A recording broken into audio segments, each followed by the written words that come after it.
Hey friends, welcome back to the Accomplishment Project. Today's episode is part of our Accomplishment Tracker series, where we follow someone's real life journey toward a big goal, watching in real time as they navigate the ups, the downs, and the in betweens of meaningful accomplishment.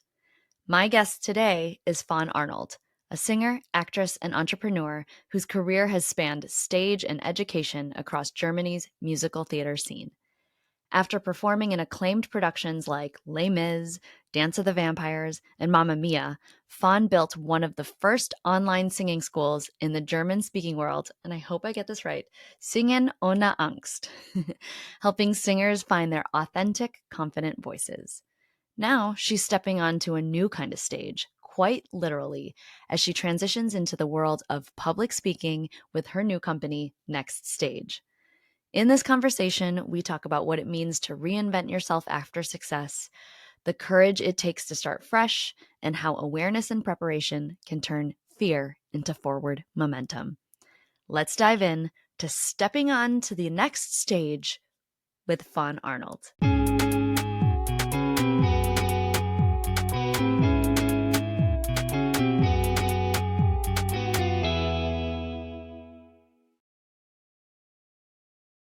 Fawn, I'm so glad you're here. And let's talk a little bit about how we met.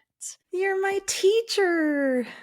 I'm a teacher. You're my teacher in the Science of People course that I am enrolled in since January 2025. Mm-hmm. And you help me with all my skills so that I can practice them better and I can stay accountable and everything. And yay, that's how I know you. Yes. And we thank Vanessa Van Edwards, who is an amazing human being, for having People School as her flagship course. And this is where we met. I feel like we're kindred spirits, A, because we've got color in our hair, B, we both love to sing. And we've had a lot of great times chatting. And what's so amazing is that Fawn is my first subject who's willing to be tracked on their goal progress. So I'm going to have Fawn talk a little bit through her career path in just a second, but she's trying a very new adventure. And so here at the Accomplishment Project, we get to watch her grow, and she'll be a multi-episode returning podcast guest, because we get to check in and live through this goal that she has. So, Fawn, why don't you just tell us a little bit about you and your background and what's led you to today? Well, I am a performing artist. I'm a musical actress most of the time, but I also sing a lot of rock and a lot of metal, and I do opera. And I started out being a dancer because I used to couldn't sing. So I was like, I'll just dance. And but dancing is really like, until this day, if I sing a song, I imagine choreography to it because I just love dancing. It's, my thing. But I broke my back when I was 21. When I was dancing, I was on tour dancing and I broke my back. And so at that time, I was taking voice lessons from a teacher in Hamburg, Germany, an American. And I came to her and I said, I broke my back and I can't be on stage anymore. And I was crying. And she was like, well, then you'll just sing. And so that's what I've been doing ever since. And because she was so nice to me at that time, because I didn't have a job after I broke my back, I stopped dancing immediately. I had to. She was teaching me for a really good price. And so I vowed, when I make it big, I'm going to teach as well. So I was working in a musical with Roman Polanski. It was a musical version of Dance of the Vampires, and he was my director. And one of the dancers came into my dressing room. Fawn, can I ask you a question? And I was like, okay. And she was like, I'm trying to transition from being a dancer into being a singer. And I was wondering if you could help me. And I'm like, I know how to do that. I've done that. So I started teaching her, and it was so much fun. And then I kind of realized, oh gosh, I think I like teaching more than performing. Yeah. And so I kind of did a career pivot there. And now I have my own online vocal school here in Germany. I do teach live and online and courses, and I have my own app and my own platform. I've just built a huge thing, and it's so much fun. I have over 200 voice students. Yeah, and I'm teaching my own method. I've developed my own singing method now. I work together with ears, nose, and throat doctors and with speech therapists. And I also teach coach as my method. And I have a team of 8 people that work for me in my school. Yeah. And so here I am. And I decided to start doing public speaking because I feel like in Germany it's really needed, the topic that I speak about. I was going to ask you, why public speaking, but you kind of answered it. It's just this idea that it allows you to expand your ability to educate, which is where you realize that you loved doing that for people, and now you can kind of bring this to bigger stages. Well, it's so interesting because it's combining me being on stage and also teaching. So it's like the best of both worlds. There's like a performance aspect there. Definitely. So that is awesome. I know you have a public speaking opportunity that's coming up, which we'll talk about, but did the public speaking opportunity come up and then you realized, oh, I kind of want to do this? Or is it the other way around where you're like, I think I want to do this, and then you started looking for the opportunity? Well, I've been interested in public speaking for a long time. Like, I think the Okay. first TED talk that I saw was Brene Brown. I didn't even know that there was anything like TED until that. And then a really good friend of mine, my dance captain from Mamma Mia, I did Mamma Mia in Stuttgart, he was doing the exact same thing. And so we would get together and do little accountability meetings and talk about what tools we were using and everything. And he did a TEDx talk in Stuttgart. And I thought it was amazing. It was about creativity. Jonathan Tilley, if you want to look up his TEDx talk. So then when I went to this People School event last March and I met Vanessa personally, she made everybody say, what are your goals and what are your action steps in the next 30 days? And at the end, I was like, okay, I'm going to do this and this step. And once I tell somebody I'm going to do something, I usually do it. That's why accountability calls are very, very important for me as a very important tool. Because if I've told somebody I'm going to do it and they ask me, did you do it? And I'm like, no, then I really feel stupid. So, Oh. it keeps me on my toes, which it does a lot of people. So, yeah. So let me just backtrack just a little bit because I'm curious. The TEDx talk that your friend did, Mm-hmm. how long ago was that? It was probably in about 2013. 2013. Okay. Yeah. Because you just joined Science of People in January and then had this conversation with Vanessa in March. And Right. so, in that, I guess, 12 years, um, was there anything that was happening on the speaking front? Was it just an idea that was like, oh, I want to, but Well, I do hold vocal workshops, and in my school, I go live at about 3 to 5 times a week, and I explain stuff. And I actually speak more than I sing. Of course, I'll demonstrate some of the exercises, or if somebody has a question, I will demonstrate it. So I am speaking. for So sure. yeah. Yeah, so you've already been practicing it, but actually putting it to something on stage, just so a little bit of a different format, right? This is Hmm. almost kind of like a keynote style speaking stage type of thing that you are aspiring to add to your repertoire now. Exactly. So you made a decision in March. Now, at the time that we're recording this is September. You're like, I'm doing this. Okay, so Hmm. walk me through what happened between March and when we maybe even decided that we were going to have this conversation for the podcast. So my school in German is called Singen ohne Angst, which means singing without fear, directly translating. And so I also studied at a sports academy to learn how athletes prepare mentally for their sporting events because I wanted to learn more psychology of getting over stage fright.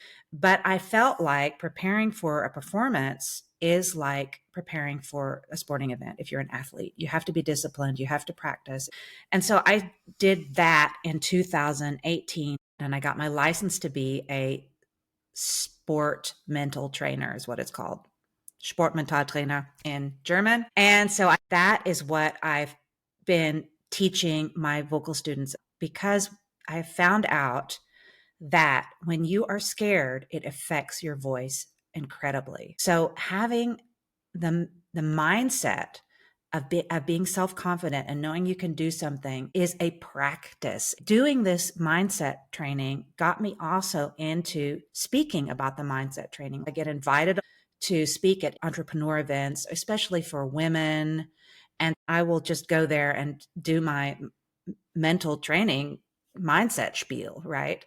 But I never really had like a plan where I said, this is what I'm going to be speaking about. This is my topic. And so that's what changed between March and September, that I sat down and I said, I want to have a plan about what I'm speaking about. And so that's what I did. I got on my chat GPT and got my AI and started developing topics because I wanted to speak to people in these kind of positions that are making changes right now in the world. And I think it's more prominent and more important than ever to make sure that these people who have good ideas and really want to help people, that they are able to communicate that the best way possible without being afraid. So then this is a more specific type of stage speaking where you are presenting an idea and a topic, and it takes a little bit more than just, let me just stand up there and, Wing say a it. few things. Exactly. Right. Which is my favorite type of speaking, but Yes, it's so you know, free, but it's a little bit more structured, like the TEDx's of the world, or things that are a little bit more curated, and have a presentation piece to them. So they have to be rehearsed, they have to be refined. There's all of the visuals and the way that you command the stage, the nonverbals, the emphasis of the vocal tone. There's so many things that go into this, and this is all things that we learn in people school. So I think that was one of the tools that you took on to start making this transition. But I know at the time that we talked last, you had a speaking gig already lined up. So tell me about the speaking gig. Who are you speaking to? Who's in the audience? What is your topic? Well, so what I did is when I got back in March, I figured out my topic and I did a lot of research about performance and trust. So it's about being able to positively influence people. I'm trying to translate this. It's called My Secret Weapon in German, Mein geheime Superkraft, my secret superpower, how you can show positive influence even in serious situations. I know that sounds like a weird title, but I'm just translating it directly from German. In German, it sounds a lot better. Dein geheime Superkraft, wie du im Ernstfall Wirkung zeigst. I love it. So I'm glad that you said it in German because that was what I was in my mind. I'm like, please say yeah. it. So, and the word for influence is Wirkung, and that comes from the word work. So, and I think that's a really cool translation for the word influence because it's not just about like manipulating somebody, it's also about working with somebody. So, people that I'm going to be speaking to. My husband works for a catastrophe relief program called the THW, and he does it voluntarily. And he told me about a couple of conventions that are coming up. So I wrote a letter or an email to some of these people that were organizing this convention. And one of them came back and said that he would be very interested in my topic. So he gave me two slots. He gave me one on Wednesday and one on Thursday. And it's going to be a speech with a workshop. So that makes it way easier for me because I'm way better at teaching than speaking, especially in German. And he said, how many people do you want to have? And I said, just like a maximum of 30. So it's going to be great and kind of still small. I like small things where I can get intimate and where I can get hands-on and roll up my sleeves and get together and teach people things. So I'm speaking about the topic. And I'm also have like a workbook, and they're going to be answering some little worksheet questions, and they have to get up and do an exercise and all of this stuff. It's a total different audience than I'm used to because it's probably going to be mostly men. And when I'm teaching singing, it's mostly women. And also they're not going to be artists at all, which is going to be interesting for me to see how to deal with that. And I do have to say that Germans are all about performance. They're all about performance. And what we know it from people school as competence, they're all about that. For them, it's more important to be right than to be kind. For them, it's more important to be competent than to be friendly. And they just don't know that the trust part of being a leader or being in a position where you have to help people in traumatic situations is the warmth part. And so I went and did some research about the Navy SEALs, and it's just amazing what I found out about the recruiting process. And so I'm going to use that because I think that that would be better if I did it from that point of view instead of doing it from an artsy point of view, which I usually am used to doing. So I've gone down this totally different path, got completely out of my comfort zone. So this is really interesting because I feel like it's stretching you in a way because you're talking to people that aren't who you normally have interacted with in the past. And so it sounds like you have to do a little more extra digging to connect to that audience in a different way, but to still have a message that can stretch through different audiences, right? Right. It's really not that much different than any other process of performance and trust. But I really think that the results of what came out about the study for the Navy SEALs is what the point is. And that's what's very shocking, especially living in a country where people are more about the performance or about the competence side of things, more than they even are about being kind to people and smiling at people. It's really important work for me because Germany is really a great country and they're very innovative and they have a lot of great ideas, but I feel like a lot of it gets stopped because of this lack of being able to build trust, which comes from what you and I both know is warmth. Yeah, and that must be super exciting because then we can take that and inject that into culture. And maybe it might not, move the needle right now, but putting yourself out there, that could be just a way to warm things up over there in Germany. So, one of the things that I wanted to ask you about too, you were talking about how you were burning the candle at both ends. So it sounds like you've been pretty busy. So I'm really curious to hear about what you've been doing to plan and prepare. How have you been juggling that with your personal life, your current work? Tell me a little bit about that. Right. Well, I do run a school with 200 students, and I have a team of 8 people that I have to coordinate and everything. I do have a lot of help.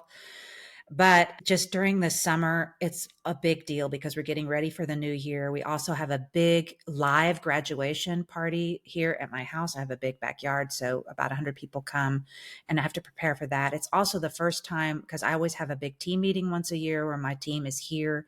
Thank God, my house is wonderful, where they can spend the night here, where we can really get into the nitty gritty of what we're going to do next year.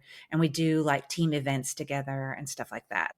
And then after that big graduation party, a girlfriend of mine from Las Vegas came to visit, and that's been planned for like almost a year. It was her first time to Europe. And so I wanted to show her things. And it actually kind of got me out of my head, I must say, but I was still having to have my speech like memorized. So my goal was to have it memorized so that when I'm doing all of this stuff with getting ready for my all of my events that were happening, in between I could, like when I'm walking the dogs, I could just go through my stuff in my head and keep that memorized. And that was such a good decision because if I'd have started memorizing after my friend left, I wouldn't have made it because in the between I got this little other speaking gig. And so I would have had to say, no, I can't do it. And I hate to do that. I'm somebody that really, I dive into cold water because I think if it's not now, then never. So as you can imagine, preparing for the school, preparing for the events. I'm also taking a YouTube masterclass right now because YouTube has changed a lot and YouTube is my medium of communication. And so that's on top of that. That was all this stuff that came up before I knew that I was having the speaking gig. So you still have to kind of do that too, right? So it was really a lot. And I am somebody who kind of worries a lot.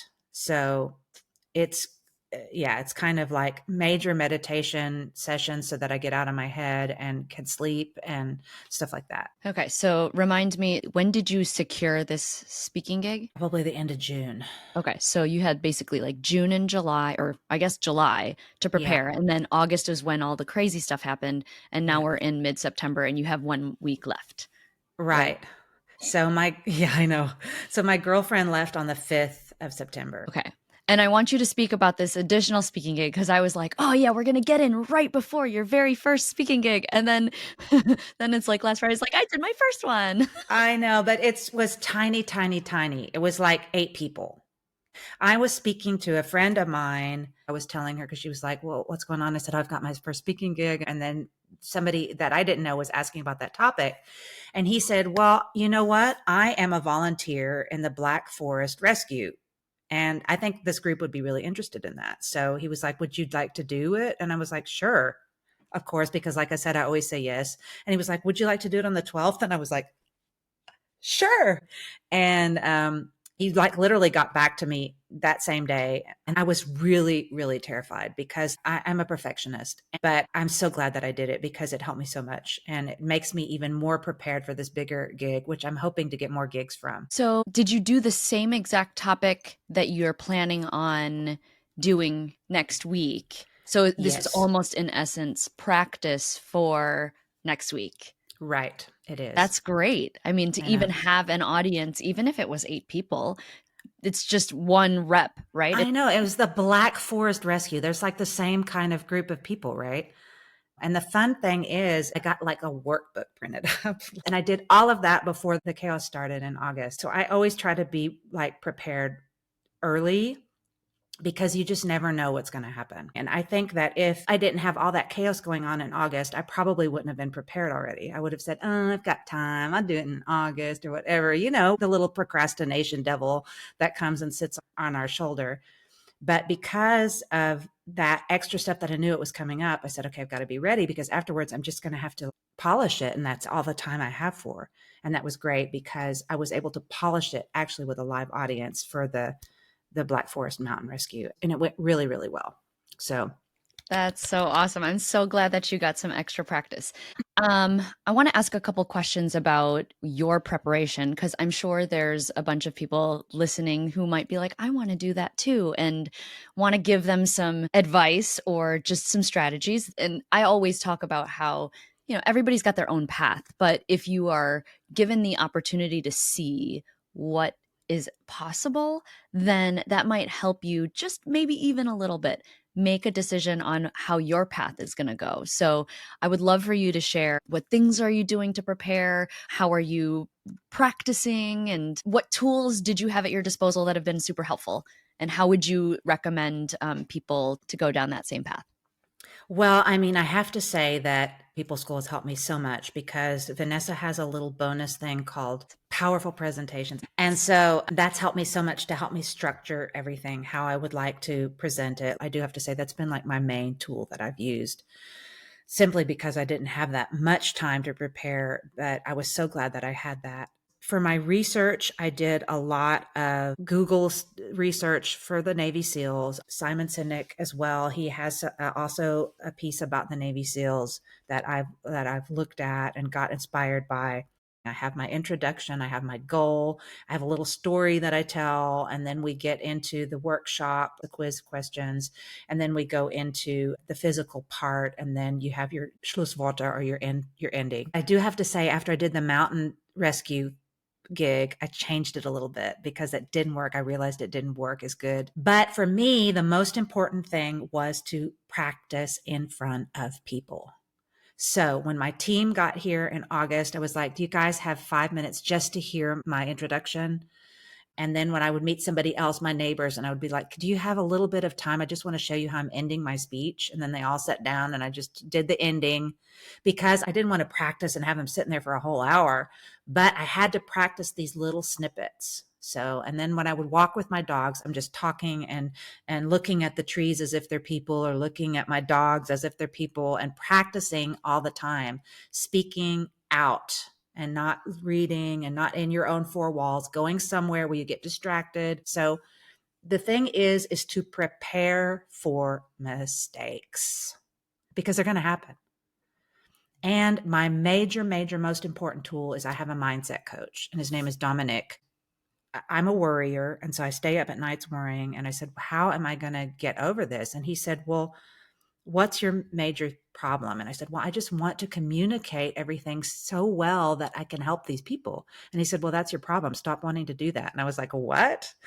And he said, yeah, every time you do a speech, every time you do anything, make it about you learning from it. And that helped me so much because it doesn't matter what I'm doing. If I just see it as a learning process instead of trying to be perfect, then it takes all of that pressure off of me. Yeah, and Dominic gave me a little meditation that I do in order to get over this perfectionism that when you're a performing artist and you are in these huge international musicals, you kind of do have to be perfect. Otherwise, you're going to get notes from Roman Polanski that's saying, this wasn't good or whatever. And you don't want that, right? So no pressure. So that was kind of in my DNA, and that was blocking me so much. But if I just go to every speaking gig and think, okay, what am I going to learn today while I'm doing this gig? Instead of saying, I've got to be perfect and I can't forget that, blah, blah, blah, that's just doesn't help. So he was a major tool for me as well. So I would suggest if anybody's having things like that, doesn't know how to get over it, you can say that it's blocking, find somebody that'll coach you. That's all so good. Oh my gosh, all the practicing and just being comfortable with the mistakes. Mm, That's always something. I think that this is why I am scared of doing stage speaking, because yeah. I want to practice it in my head and I just want to blurt it out and I just want to wing it.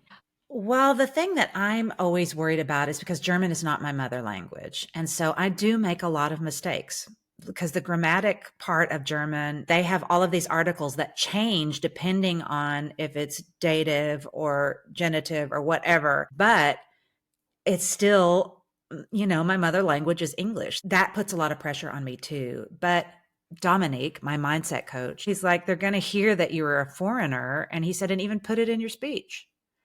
And it's so interesting how these mindset shifts, it's like getting in your own head as you're going through the process. I think a lot of times we judge ourselves so harshly, especially if we're you know perfectionists and Definitely, wanting definitely. everything to be, and I mean, I think that that's a good thing. When you want everything to go so well, that means you care, right?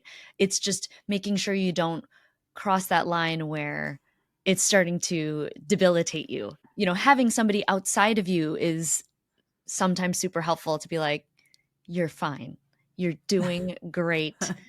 Don't worry as much as you need to. Is there anything that's going on right now in your mind that either feels fuzzy or overwhelming or that you're concerned about? Because, you're starting to be in that home stretch.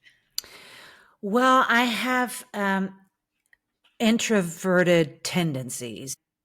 On days where I can't people because I'm introverted, it's really, really hard. Like it's really hard. So I get worried about that because I don't know when that's going to happen. And so if have a day where I'm being introverted, Fawn, what am I going to do? And Dominic just said, don't worry about that. And he said, put that in as part of your speech. Teaching these people as well that I'm a musical actress who stands on international stages and I'm an introvert. They're gonna be like, what? And then if something weird happens, I can say, oh, that's just the introverted me that's coming through or whatever. You know what I mean? Also, being in an area with people who show more competence than warmth, or they want to perform more than show trust, maybe on the introverted days, I would be showing them more competence instead of all that warmy, fuzzy stuff, which was also something positive. So again, Dominique showed me that some of these things that I'm worried about could also be to my benefit, you know? Yeah. And I think, too, just because I also have a job where talking is very demanding of the time, Important. and yeah, and Yeah. it's super important. I Yeah. think there is a energy management game we have to play when we're talking a lot. I always talk about how before I started working at Science of People and having all of these calls, yes, all of my work was talk, but I also had more time to do other things where I wasn't talking. But talking Right. is draining. And especially when you're singing too, singing can be draining. It's all just energy coming from the voice, and it's using your breath. It's just a little bit more exhausting. And so making sure that you are preserving your energy in the right way, but also making sure that you're able to show up in those times. Definitely a little bit more needed in that. Right. You have to kind of turn on. You're in front of the camera, then all eyes are on and being on is draining. It really is. And you have to have down days, and my girlfriend Claudia was here, and it did so good to get me out of my head with her. Like, I would get up in the morning and I'd do, I exercise, and then I would walk the dogs in the orchards, and I would do my speech, and then would come home and we would like eat breakfast or whatever. And then we would go do an activity for the day. And it helped me so much to do that because I wasn't thinking the whole day about all the stuff I had to do and about I need to do this and I haven't done this or whatever. It got me out of my head. We would go to a castle, or we would go to the Black Forest and go hiking, or I took her because we lived close to France. We went to Strasbourg, and yeah, it was just, we had so much fun. There's a famous horse racing week in the neighboring town. And so, and everybody, wears their fascinators and everything. And we wore our cowboy stuff because she's from Texas too. We went to high school together, and then I moved to Las Vegas and she lived there too. So we got back in touch, and we've been friends for ages now. And so I said, bring your cowboy stuff. We're going to show them how it's done at the races. And we wore our cowboy hats and our cowboy boots and went to the races and had so much fun.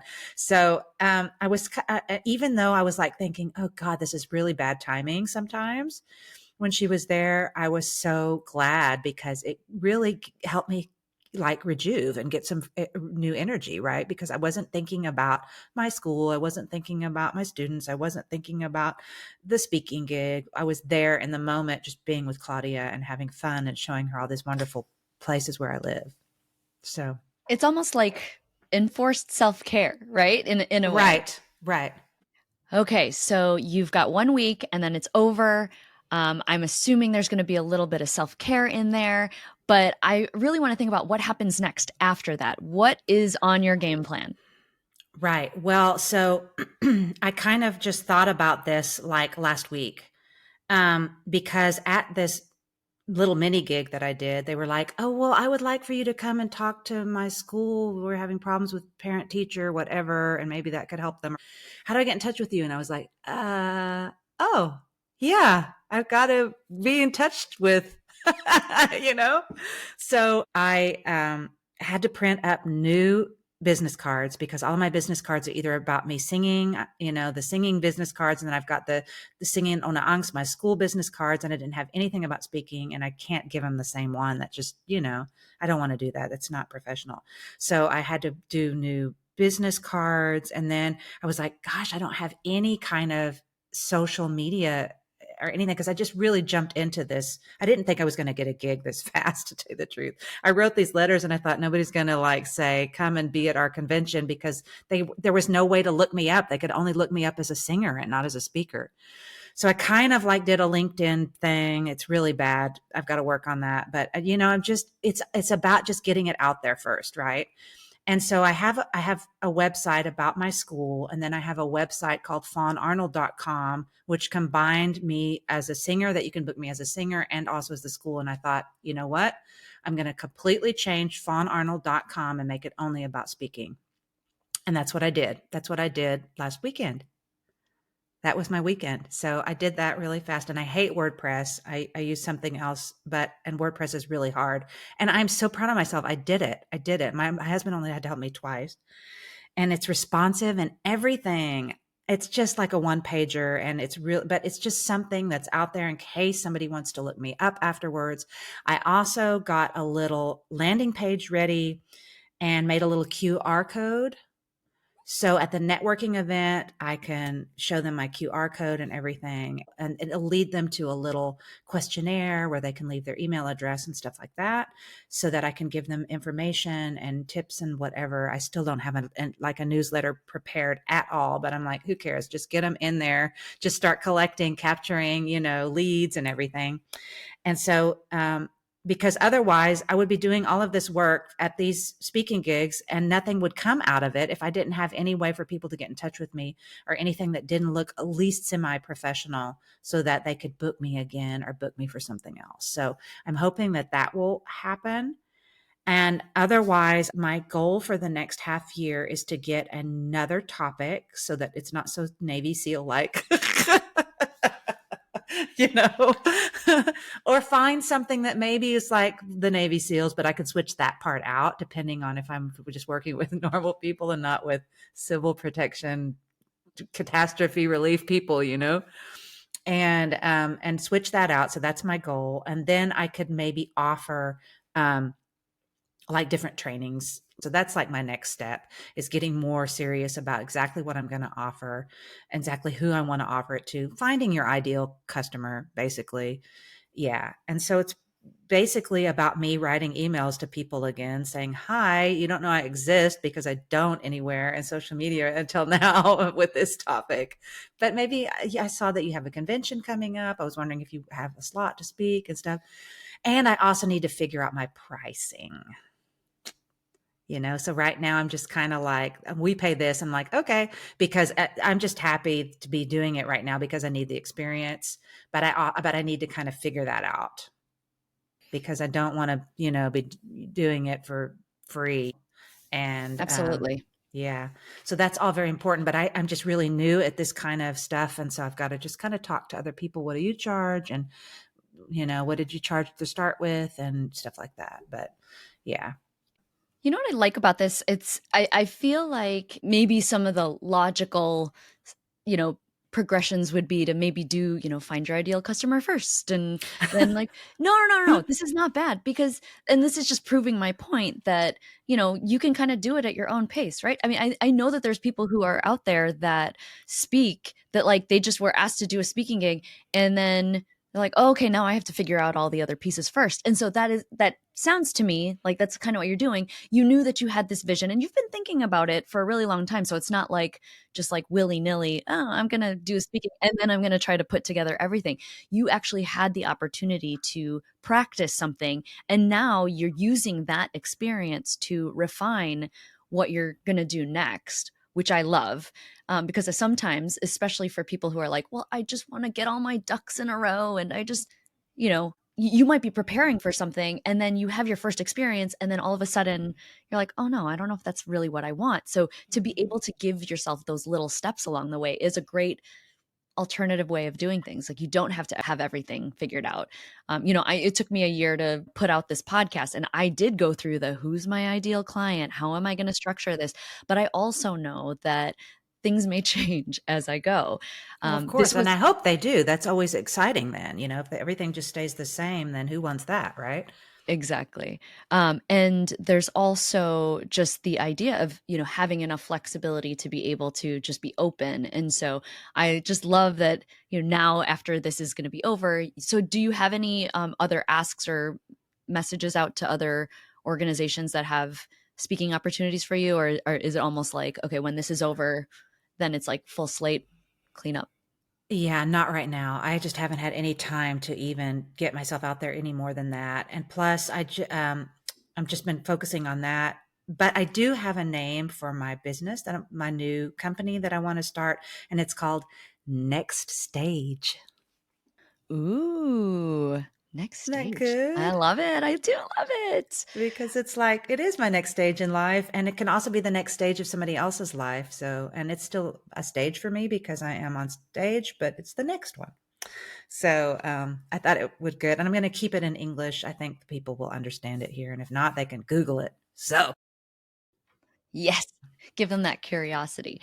Okay, so it looks like, after the gig, I can't wait to hear about it. We are obviously going to meet again for a second episode to kind of just see how you're feeling. I want to hear about the journey. I'd love to even hear about some of this back end stuff. What are you trying to do to prepare? How are things working on the website, social media, putting yourself out there? Because this is the stuff that people don't see. Right. exactly, yeah. And people need to know that, even if it's just like, hey, I'm doing a gig and hey, I'm doing a gig, that might be the surface level information that you see.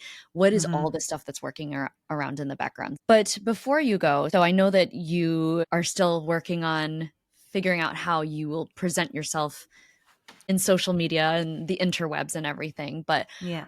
I want to give people an opportunity to follow you now and just see if you have any steps in the journey. So, where can I send people? Where would you prefer that we send people from this episode? Well, I would say go to my website, fawnarnold.com. Mhm. That's the best place if you are interested in my speaking stuff. Otherwise, I have Instagram. It's called Belt Like a Pro, Yeah. and it's all about belt singing, and it's on Instagram if somebody wants to follow me there, but that's just only about belt singing.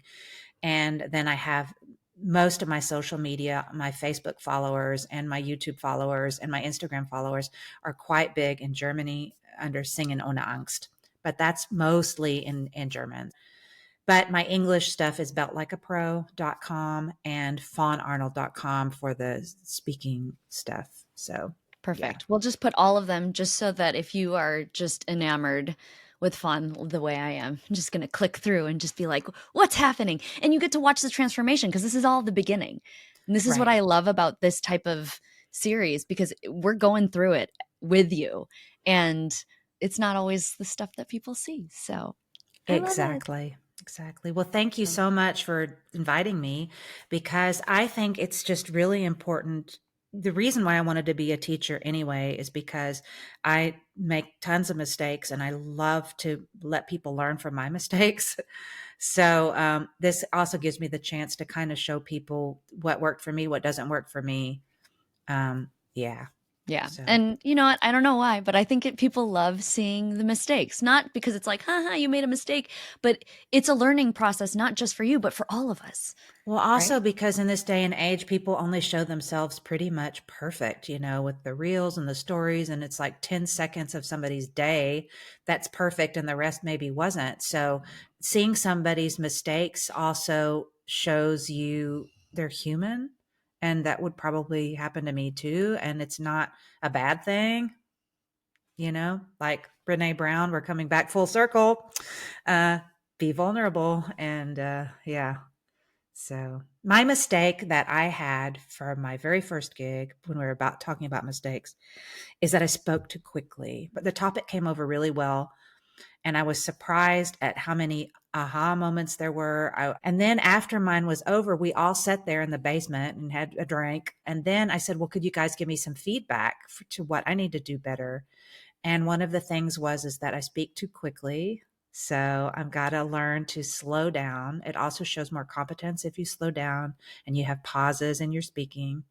And also when I was reading, this is so funny because I practiced all of these different little blocks, but I didn't practice the part about reading the questions because I'm like, oh, I can read those. And that's not that important right now. I like read them maybe to myself out loud, like maybe twice. And so they said that I was laughing at some of the answers that were wrong, that they knew immediately through me smiling or reacting which answers were wrong and which answers were right. And so I need to be careful about that. And I would be like, that wanted them to show their hands to see which answer they thought was right. And I would always raise my hand on the right question, on the right answer. So they caught that and they were like, you can't do that. You've got to be really, really stoic. So those were my mistakes that I made. And so I'm learning from those and I'm switching things around. And yeah, so be very aware of, and if you have a chance to get feedback from people, then take it because it's so important. And I just want to celebrate you for being vulnerable and sharing the behind the scenes process because this is the stuff that I want to showcase. We want to know, what are we doing behind the scenes to make this accomplishment, which I know you're going to crush it, but making this stuff happen and to inspire people to just know that yeah, when people put good things out into the world and there is that like yes, maybe luck will be handed your way and there may be an element of that, but there's also really thoughtful work that's happening behind the scenes too. And people should get credit for that. And there's also stuff that's happening in life, right? Of course, you're going through a really busy time. And I just appreciate you for just making the time to just share your experiences and wisdom because I think it will impact people in so many ways. And hopefully, I mean, not hopefully, but we get to watch you blossom into this next stage of your career. So, And it's really good to also to reflect everything that's happened, because I have done a lot. Sometimes you really do forget that yourself, especially if you're doing something that you love. It's been fun also to reflect and then also try to translate everything into English that I've been doing because it's all been German. I feel so multilingual. So, I love it. I love it. All right. Well, thank you so much, Fawn, for being here, and we will see you soon. Okay, thank you. Have fun.